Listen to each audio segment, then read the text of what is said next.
j'espère que vous allez bien. Aujourd'hui, on se retrouve pour une petite vidéo pile à lire du mois d'avril. Je vais essayer de me mettre à faire des petites piles à lire pour respecter un peu parce qu'à chaque fois, je me dis je vais lire ça, ça, ça, ça, ça. Et au final, je ne suis jamais ce que je vais dire. Donc je me dis là, peut-être que ça m'aidera à tenir un peu plus mes lectures. Euh, petite parenthèse, j'ai changé mon nom de tous mes réseaux sociaux. Maintenant, ça sera Hello Lee et puis Étoile de littérature parce que j'avais mis Étoile de littérature il y a plus d'un an maintenant pour commencer. Mais j'étais à loin d'imaginer que j'allais mettre sur YouTube et tous les réseaux sociaux existants sur les livres. Donc je me suis dit que il était temps de changer et trouver quelque chose qui me correspond plus. Donc je me suis dit que Elodie, ça me correspondait beaucoup parce que ça fait partie de mon prénom, Elodie, et comme je lis énormément, je me suis dit que ça pouvait être sympa. Du coup voilà, on se retrouve pour la suite, pour la petite vidéo où il y a 7 livres dont un que j'ai déjà lu aujourd'hui. Et donc on va commencer par les brochets et brochets fantasy, romantasy avec Divine Arthès de Anatrice, donc une offrande de chair et de sang que j'ai terminée aujourd'hui. Quand je dis aujourd'hui, c'est parce que je tourne cette vidéo le 1er avril. Donc j'ai terminé le tome 1 de cette trilogie de Anatrice où on retrouve Danae qui est une princesse fougueuse de son royaume où elle vit dans les sous-sols, où elle va être choisie par Sun qui est dieu de la lumière et elle va être kidnappée par Knight qui est du coup lui le dieu des ténèbres. Donc on va être immergé dans un monde, dans une romantaisie qui a l'air d'être très intense, remplie de complots politiques et peut-être de guerre. J'aime beaucoup le personnage de Danae et de Knight pour l'instant, j'aime beaucoup. C'est très rempli d'allusions au smut et au spicy, donc pour ceux qui n'aiment vraiment pas ça, il y a vraiment deux petites madames pour celui-là et ça en parle déjà pas mal, pas mal. Donc pour ceux qui n'aiment pas le spicy, je vous conseille de passer votre chemin. Et on n'oublie pas que c'est pour public averti, où on retrouve dedans des scènes de violence, de mort, de sang, de scènes de smut explicite, ainsi qu'un langage adulte, donc très cru. Donc pour ceux qui ne sont pas férus de ça, je ne vous conseille pas ce livre. Mais pour ma part, moi, je l'ai plutôt bien aimé. Ensuite, on enchaînera aujourd'hui avec le tome 2 de Divine Darkness, qui est Les âmes damnées de la nuit, qui est toujours de la romantaisie. Et pour le coup, je ne vous parlerai pas du résumé pour éviter le spoil. Il est toujours public averti, je pense, pour les mêmes TW que le premier. Effectivement. Par contre, la carte, elle est très très belle. Vraiment, la personne Anatrice, elle avait une très très belle carte. Vraiment, pour le coup, je la trouve très jolie. Et évidemment, il est un poil plus gros. Non, même pas. Si, elle est de 20 pages. Donc c'est pas énorme pour le coup. Je le trouve très beau, même si je préfère le violet pour le coup. Je le trouve vraiment, je trouve qu'il colle vraiment à l'ambiance. Et tout simplement. Et pour la suite, on a Divine Darkness, tome 3, qui lui est les cristaux arcaniques, toujours de Anatrice, avec, pour un public averti, pour les mêmes TW, je pense. Oui. Et là, ouais, c'est la même carte. Ah, par contre, là, on rajoute les abus parentaux, la mort animale. Donc, je pense quand même que c'est pas à mettre dans les mains de n'importe qui. Donc, faites très attention si vous commencez cette trilogie et que vous êtes des âmes sensibles. Et en termes de smut, on est autant en termes de spicy, je pense que le tome 2 et en termes de grosseur, il fait 100 pages de plus que le tome, 130 pages de plus que les deux premiers tomes, ce qui est pas énorme en fait, surtout parce que je trouve que la plume se lit plutôt bien. Pour la deuxième saga duologie, j'ai choisi la duologie de Maelpo qui est, il va venir avec moi, le retour de Saint, qui fait partie, il me semble, de mes 26 livres pour 2026. Donc ici on retrouve ici Shai qui va se réveiller dans un monde inconnu et elle va être liée à Saint, l'un des 5 astres qui veillent sur le monde. Donc je pense que Shai veut rentrer chez elle, mais elle va devoir suivre la petite voix dans sa tête qui lui demande de faire ce qu'elle veut afin de pouvoir rentrer chez elle. Et ici on a du coup le tome 2 évidemment lié à la tome 1 au tome 1, pas à la tome 1. Du coup, par contre, on n'oublie pas, il est pour un public averti parce qu'il contient des scènes de smut explicites entre adultes, donc qui peuvent heurter. Et pour ceux qui n'aiment pas le spicy, tout simplement, c'est pas fait pour vous. Pour être un peu plus en légèreté, j'ai choisi 2 petites romances pour couper mes 2 grosses sagas. Comme on est au printemps et qui dit printemps dit Morgane Moncomble avec Un printemps pour te succomber de chez Hugo Poche. Donc ici on retrouve Noélia qui est fleuriste et du coup elle va s'allier avec son ex toxique. Donc ça va être du fake dating de la seconde scène je pense. Donc ça va être du fake dating. Donc ça a l'air d'être assez sympa. C'est une romance psychologique, donc forcément je pense que ça va nous retourner le cerveau tout simplement. Et du coup voilà. Moi j'adore Morgane Moncomble pour le coup. Et si pour l'instant je pouvais faire un classement du Morgane Moncomble, ça serait Un automne pour te pardonner, L'As de pique, non L'As de cœur, L'As de pique, Un hiver pour te résister. Et après, pour l'instant, j'en ai pas lu d'autres, donc je mettrai enfin Succomber et Retrouver en dernier, bien que je les ai pas lus. Et je pense qu'après, comme je disais dans la précédente vidéo, je ferai un classement des saisons que j'ai encore avec moi, tout simplement. Et pour finir ma 7e petite lecture, j'ai choisi Amber Fall. Lui, il fait pas partie de mes vidéos de 26 livres pour 2026. Mais j'ai très très envie de le découvrir. Je le vois un peu passer sur mes réseaux sociaux en ce moment avec les personnes que je suis sur Instagram. Et ça me donne très très envie de découvrir ce petit roman qui est de Alicia Garnier.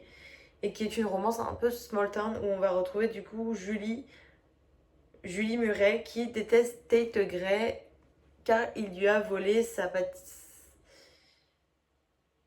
il lui a volé quelque chose.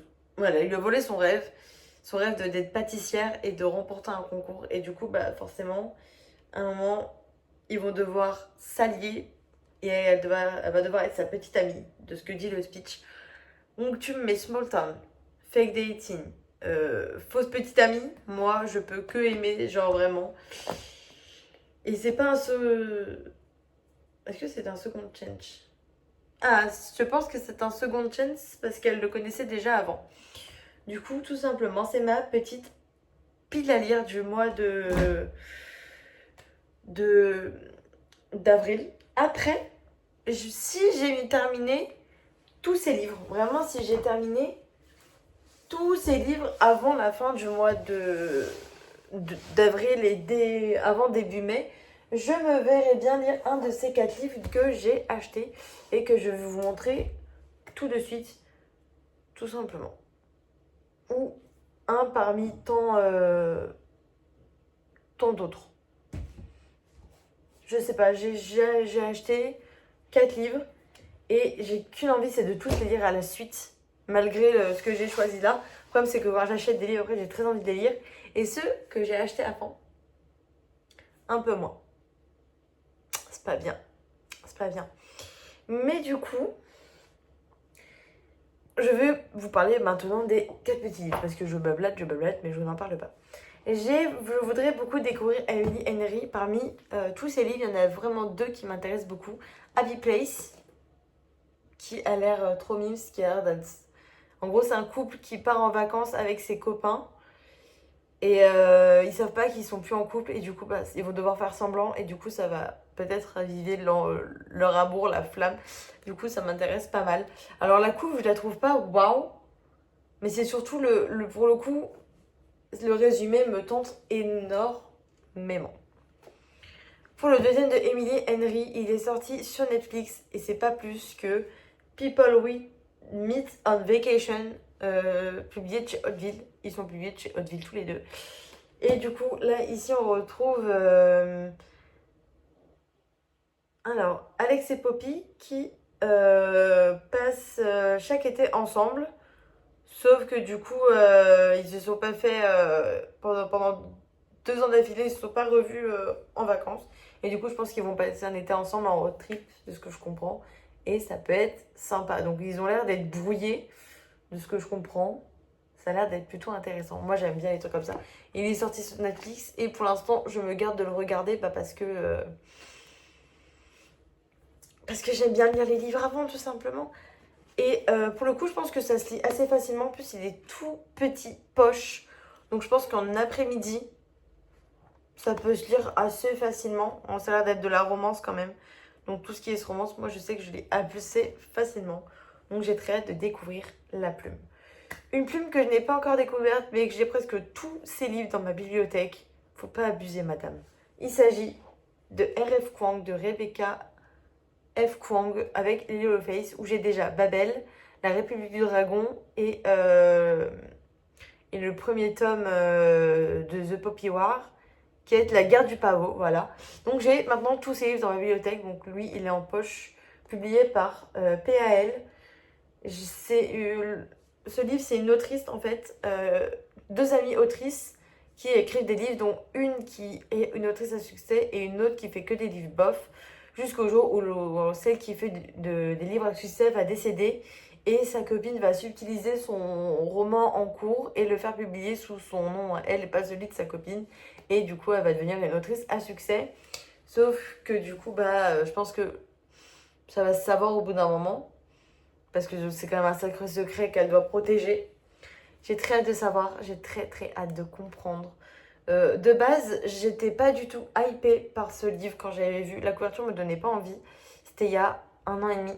Et avec le temps, avec le fait que je m'affine dans ma lecture, mais en fait, quand j'ai revu le livre plus le speech, je me suis dit, ah, trop bien. Et en allant à la Fnac hier, je fouillais un petit peu, je cherchais des livres qui m'intéressaient, j'avais plusieurs petites idées. Mais tout ce que je sais, c'est que je voulais absolument partir avec un livre d'Emily Henry et de la prochaine autrice que je vais vous parler. Et quand j'ai vu ce livre, que je l'ai vu se balader derrière les étagères, j'ai fait. J'étais toute contente, j'étais toute émoustillée, j'étais toute contente, j'étais trop contente. Il n'y a pas à être aussi contente pour un livre, les loulous là. Trop bien, vraiment trop bien, je suis trop contente. Je suis trop hâte de découvrir sa plume. Alors oui, je sais, j'ai tous ses livres. Mais on a le temps, ils auront leur moment, ils vont avoir leur moment. Et ça, je le verrai plus genre l'été à cause de la couleur. Je suis pas une lectrice de mood, mais je sais pas, il me donne envie de le lire en été. Et le dernier que j'aimerais bien caser pour lui en mai, parce qu'il est sorti aussi sur Netflix, il s'agit du livre Tout le bleu du ciel de Melissa d'Acosta, en poche, publié par Livre de Poche. Et il me semble que c'est... je sais plus du tout c'est qui publie ces livres déjà de base. Mais du coup là en fait on est sur un jeune homme de 26 ans qui lui a l'Alzheimer précoce et veut faire un dernier road trip et il cherche un compagnon sur un site d'annonce tout simplement. Et on va suivre aussi un deuxième personnage qui s'appelle Émile et qui n'a plus le temps à vivre. Et du coup, je pense qu'ils vont se retrouver, ils vont se lier d'amitié. Et ça a l'air d'être pas forcément de la romance, mais un roman fait de vie, hein, tout ce qui est Alzheimer, soucis de santé, la mort qui peut arriver. C'est vraiment du sujet qui nous touche particulièrement nous en tant qu'humains. Et je pense qu'il va être très touchant, très beau, très doux, très douloureux aussi et très émotionnellement triste et beau en même temps. Donc je pense que je vais lâcher mes plus belles larmes. Et pourquoi pas, si ça vous intéresse, que je le fasse en vlog celui-là. Parce qu'il a l'air intéressant à vlogger. Vous allez me voir avec mes grosses larmes, tout mon maquillage. Il n'y en aura plus. Je pense que ce moment-là, j'aurai mon gros plaid, une bonne tasse avec du chocolat pour me remonter le moral, tellement il va me rendre triste. Mais je pense que ça va être très beau, tout simplement. J'en dis pas plus. Et ça, c'était vraiment du coup les 4 livres que j'ai achetés hier à la Fnac. En fait, comme je fais quelques ventes vintage, en fait, j'en profite pour me racheter des livres quand je le peux. Et comme un brochet, maintenant les brochets, je suis désolée, mais coûtent de plus en plus cher. Ça commence à faire vraiment trop cher par rapport au début. Quand là qu'on dit qu'un Hugo roman avant coûtait 18 euros, maintenant il coûte presque 22 euros par moment. Ça fait trop cher en fait. Du coup, maintenant je me dirige un peu vers les poches aussi. Et c'est pour ça qu'en fait, pour la maudite somme de 37 euros, j'ai eu tous ces poches tout neufs que je peux toujours revendre une fois que je les ai lus. Parce que moi, je sais que je garde surtout mes coups de cœur. Comme la preuve là, mes coups de cœur, que je vendrai sûrement pas. Les Bridgerton qui ont été mes coups de cœur. Alchemist qui a été mon coup de cœur aussi. Et après, il y a Absolu aussi qui était un coup de cœur. Donc là, en fait, c'est vraiment l'étagère coup de cœur presque. Bon, il y en a que j'ai pas encore lu, mais que j'attends le tome 4 avec beaucoup d'impatience. Celui-là, par exemple, le tome 4, j'ai très hâte de le lire. C'est de la romantaisie aussi. J'attends. Ils m'attendent, je les attends. Ils sont trop beaux. C'est vraiment, ils ont vraiment fait un beau travail d'édition Calix. Bon, c'est tout. Du coup voilà, j'espère que vous avez bien aimé la vidéo mini book haul et bien sûr ma mini pile à lire du mois d'avril. N'hésitez pas à me dire vous en commentaire ce que vous aimez ce que vous avez mis dans votre pile à lire pour ceux qui ont une pile à lire. Et n'hésitez pas à me suivre sur les réseaux sociaux Instagram et TikTok qui sera dans la barre d'infos pour regardez mes reviews de mes livres et mes recommandations parce que je recommande aussi des livres là-bas généralement via mes posts Instagram. N'hésitez sûrement pas à me le dire. Et je vous retrouve pour la semaine d'après pour une prochaine vidéo. Je n'ai pas encore décidé quoi, mais on verra bien à ce moment-là. Ce sera sûrement peut-être un vlog pour une fois ou alors une de mes recommandations. Mais pour l'instant, je ne vais pas faire de recommandations romantaisie parce que j'en ai pas lu assez pour avoir un avis assez penché. J'ai que lu ACOTAR et 2-3 autres à côté que j'ai pas forcément accroché.